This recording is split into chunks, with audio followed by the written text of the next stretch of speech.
شریعت اسلام کے خلاف جو بھی اوپر فیصلہ اور اس فیصلے کی مذمت کی جائے، لوگوں کو بتایا جائے، لوگ اس کو سیاست جانیں اور کہیں یہ باتیں ممبر کی نہیں ہیں، صرف نماز کی بات کریں، ختم نبوت کی بات سیاست ہے، جہاد کی بات سے، تو ایسے لوگوں کے ایمان اور عمل صالح. بھائی ہمارے دین میں سیاست اور شریعت جو ہے وہ لازم و ملزوم ہی نہیں، سیاست شریعت کا ہی ایک حصہ ہے. شریعت طاہرہ سیاست کے احکام کے بغیر نہیں مکمل ہوتی ہے. اسلام میں سے اگر آپ سیاست کو ایک طرف کر دیں تو پھر پیچھے صرف وہ عبادات کا ایک مجموعہ رہ جائے گی. یہی تو انگریزی فکر ہے، کافرانہ فکر ہے، یہودیانہ فکر ہے. وہ یہ کہتے ہیں کہ اسلام صرف نماز کے طور پر ہو. وہ اپنے ملکوں، ان کا صدر امریکہ ادھر مسلمانوں پر ظلم ڈھاتا ہے اور ادھر ہمارے ساتھ روزے کی پہلی افطاری کا گورنمنٹ کے خرچے پر امریکہ میں انتظام. اس کو ہمارے نماز سے کوئی خطرہ نہیں، اس کو ہمارے روزوں سے کوئی. وہ تو کہتا ہے مسلمان بڑے اچھے عبادت کریں، ہم ان کو مسجدیں بنا دیتے ہیں. کب انہوں نے ہماری مسجدوں کے خلاف بات کی ہے؟ کب انہوں نے یہ؟ وہ اسلام کا جو سیاسی نظام ہے، اسلام کا جو معاشرے میں عدل و انصاف کا نظام ہے، اسلام کا جو طبقاتی تقسیم کو ختم کر کے مالیاتی مساوانہ بنیادوں پر مالیاتی تقسیم کا نظام ہے، وہ اس کے خلاف ہے. ہمارا معاشی نظام تب آئے گا جب سیاسی نظام آئے گا.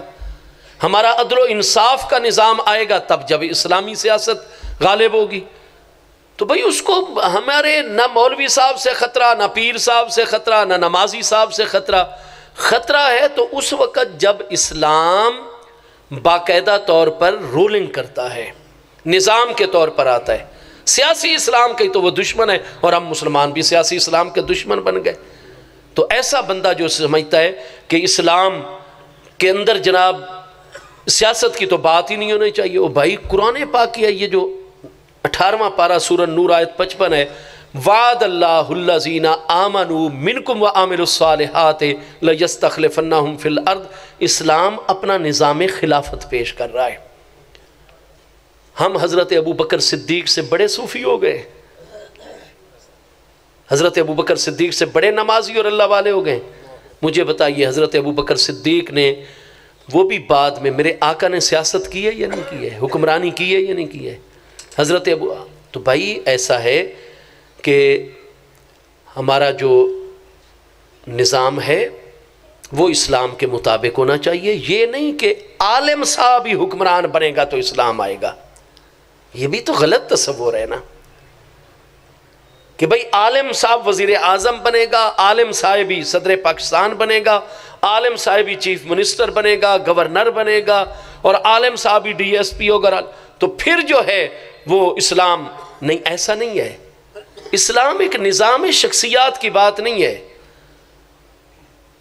حضرت عمر رضی اللہ عنہ کا فرمان ہے کہ میں کیا کروں، عبادت گزار صاحب علم و دانش جو فتویٰ بھی بالکل درست دیتے ہیں، اکابر صحابہ کرام میں موجود ہیں، لیکن فرمایا یہ جتنے نئے فتوحات والے علاقے ہیں ان میں رولنگ کرنے کے لیے جس گورنر، جس فوج کے سربراہ اور جس سماجی معاشرتی معاملات چلانے والے اور ان معاملات پر نظر رکھنے والے ماہرین کی ضرورت ہے. بزرگ صحابہ کرام میرے پاس ہیں، وہ ان چیزوں کا تجربہ نہیں رکھتے، وہ علم، تقوی، طہارت ان چیزوں میں. اور میں نئے علاقے جو 22 لاکھ مربع میل پر آپ کے دور میں، تو مجھے اب میں کیا کروں؟ مجھے جو نظام چلانے والے لوگ ہیں ان ماہرین کی ضرورت ہے. آپ نے فرمایا یہ صحیح سند سے آپ کے فرمانات موجود ہیں. تو یہ جو آج ہمارا تصور بن گیا نا اسلام تخت پر، کہ جب ہمارا استاذ ذی وقار وزیر اعظم بنے گا تو اسلام ہے، ورنہ اسلام ہے ہی نہیں. نہیں، یہ تصور غلط ہے.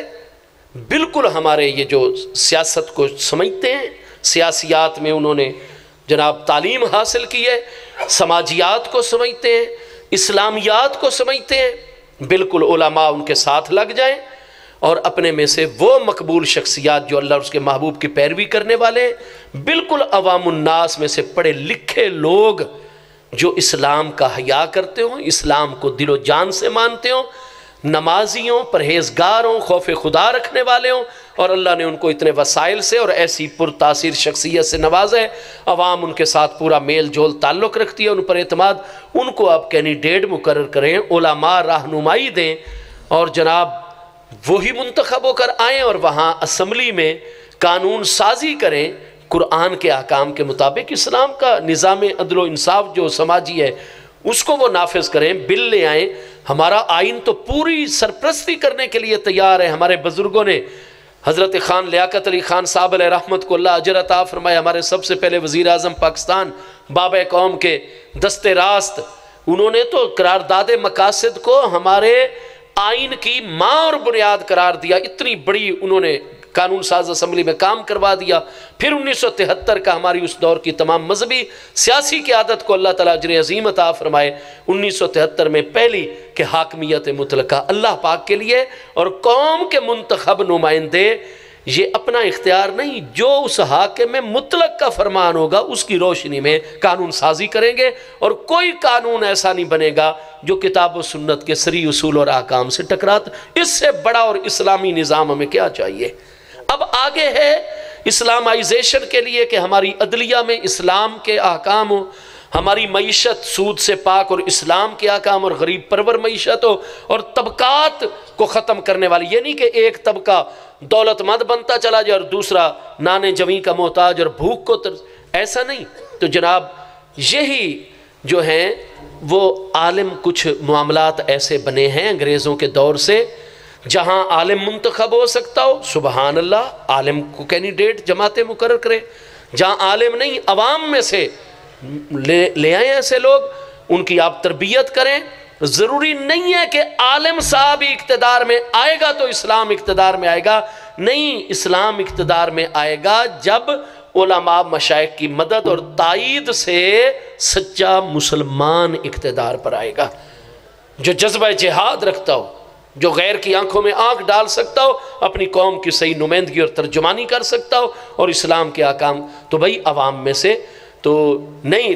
اور اس کے ساتھ جو ہمارا بزرگ یا نمازی یا پیر و مرشد یا عالم صاحب یہ سمجھتے نہیں جی سیاست پر تو بات ہونی نہیں چاہیے، ایسے لوگ دین کے ڈاکو ہیں، ہاں جی۔ اور جب بھی کوئی ایسا مسئلہ آئے جہاں اسلام کی، تو ہمارے خطیب صاحب کو چاہیے، لیکن گالیاں نہیں دینی۔ یہ آج ہمارے جو سیاست میں نوجوان اور بچے آئے، یہ تو گالی برگیڈ بنا ہوا ہے، ان کو تو بات کرنے کی تمیز نہیں ہے۔ یہ سیاست کا معنی کیا ہوتا ہے؟ سیاست سریانی یا یونانی زبان کا لفظ ہے۔ سیاست کا معنی ہے تدبیر مملکت۔ تو سیاست میں تو جب تک تدبیر نہ ہو، آپ مدبر نہ ہو، آپ تو سیاست کر ہی نہیں سکتے، اور آپ گالیوں سے ہر نظام چلانا چاہتے ہیں۔ ان کو تو دین کی ہوا نہیں لگی ہوئی، اور آج کل جذباتی باتیں کر کر کے ایسے چھرٹی طبیعت رکھنے والے لڑکوں کو اپنے ساتھ ملا کر یہ دینی تنظیمیں یا یہ سیاسی تنظیمیں، سیاسی تنظیم بنے گی جب اس میں علامہ شاہ احمد نورانی جیسے مدبر بیٹھے ہوں گے، مجاہد ملت علامہ عبدالستار خان نیازی صاحب جیسی شخصیات۔ اب وہ شخصیات کیوں نہیں پیدا؟ اب لڑکوں کے بل بوتے پر تھوڑا سا معاملہ ہوتا ہے، اب جذبات میں آ جاتے ہیں، سڑکیں بلاک کر رہے ہیں۔ یہ کوئی سیاست نہیں ہے سڑکیں بلاک کرنا۔ آپ بیٹھ کر ذرا کتاب و سنت کی روشنی میں سیاست پر بات کریں، آپ کے ساتھ تھوڑا سا جو اختلاف کر دے آپ گالیوں کا دہانہ کھول دیتے ہیں، اور پھر کہتے ہیں ہم سیاسی نظام لے کر آئیں گے اسلام کا۔ آپ اسلام کے نہیں ہیں ترجمان، آپ اسلام پر بہت بڑا دھبا ہیں، آپ اسلام کو دنیا میں بدنام کر رہے ہیں، آپ کے پیچھے اپنے مقاصد ہیں، آپ کے پیچھے ایجنسیاں ہیں۔ وہ پہلی سیاسی جماعتوں کے صرف ووٹ کاٹنے کے لیے آپ کو میدان عمل میں اتار، اور آپ کو پتہ ہی نہیں ہے، آپ استعمال ہو رہے ہیں۔ آپ اسلام کے صحیح نمائندے بنیں، آپ میں بزرگ ہوں، آپ میں عمر رسیدہ ہوں، آپ میں پکی عمر کے بندے ہوں، ان کی سیاسی اور دینی تربیت ہو۔ اور سیاستدان وہ ہوتا ہے، حضرت عمر کے سامنے جوان کھڑا ہو جاتا ہے، اور وہ اس وقت رولنگ پوزیشن امیر المومنین ہے، اور وہ آ کر سوال کرتا ہے۔ امیر المومنین تو کبھی بھی اس کو گالی نہیں دیتے، نہ ناراضگی، آپ تو اس کے سوال کو ویلکم کرتے ہیں، پورا سن کر اس کو جواب عطا کرتے ہیں۔ تو سیاست اسلامی کیا ہے؟ آپ اسلامی سیاست کی بات کرتے ہیں اور پھر آپ جذبات میں بہہ جاتے ہیں، اور مجھے بھی آپ جذبات میں لے آئے۔